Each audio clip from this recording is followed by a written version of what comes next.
We are Finnish volunteers in YPG, and we heard about the recent attacks in Europe and also in our homeland, Finland, in the city of Turku.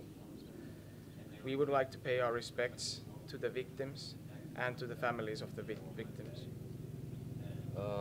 About the recent attack in Finland, it's not a coincidence that the attacker deliberately targeted women. It's an action that comes from the twisted barbaric ideology that these jihadis have.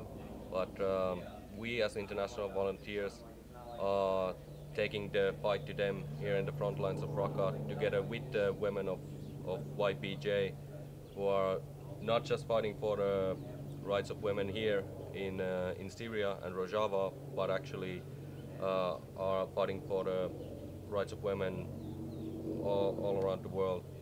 And this just don't give in to fear and hatred. This is a time where we need to stand together, and we hope that the people in Europe and our home country of Finland uh, give us their support and solidarity.